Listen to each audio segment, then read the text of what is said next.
Hello, people.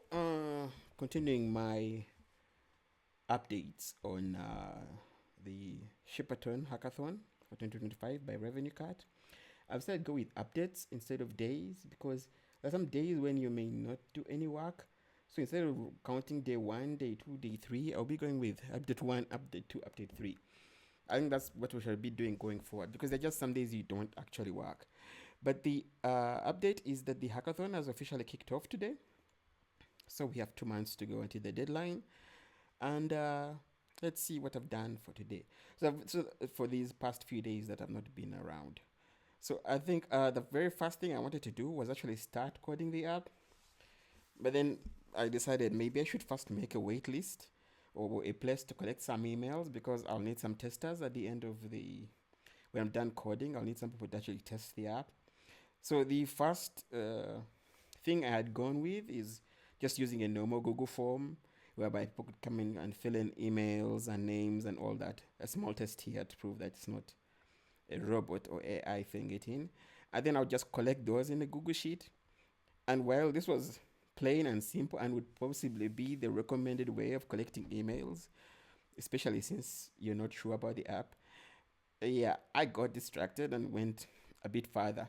If you just Google, if you just Google Sheet waitlist, I think just amongst the very first links, you land on this GitHub, all right? And this GitHub has a project. It's that he created. It's basically made of TypeScript and JavaScript, but he had a very good waitlist app, and it's connected to a Google Sheet and pretty easy to configure. So this is how it looks like for him when it's fully done and everything. But the problem was I actually don't know any JavaScript. I mostly know Swift and Python. So this was the time to break out that, good old vibe coding. So I went with Claude for this, Claude Code. And for the most part, it came to about $8 of vibe coding. And I was able to go from his initial thing, which was over here, to something that I can then use for my app because I do not know JavaScript, like I said. So I was able to go from using Cloud Code and Gemini, and I was able to go from this was my initial thing after I changed the wordings to match my app's features and then my register list. And then I vibed code again over to this, which is the very final waitlist that I'll be using. You can actually find a link for the waitlist in the description below. So it's the waitlist I'll be sharing on social media to collect emails, which I'll be using for testing when the app is actually launched. So that was it. It was basically I abandoned the whole Google Sheets to then go ahead and then make my own waitlist app. Okay, and it's actually here. So it's just waitlist.echokeep.app. So all you need to do is just enter in your email, okay, and then just that's it. Send it to me, and I'll get it on the Google Sheet in the back end, and then afterwards, when I'm actually able to launch the app, I'll be able to get in touch with you.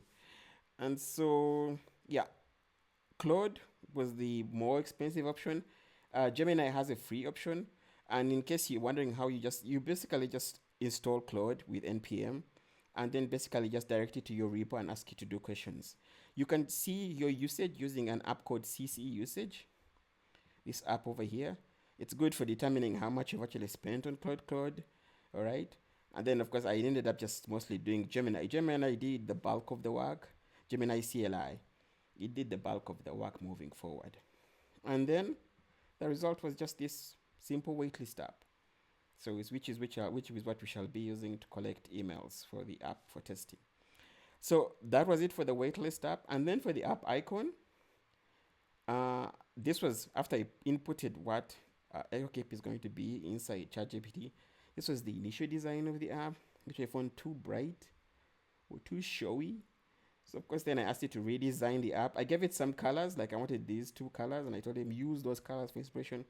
And this is what it came up with going forward. So the choice is either going between this one or this one for an app icon. So either one will do. So basically, app icon and waitlist done. So that's the only update I have for today. Thank you for listening, and I'll see you in update number 3.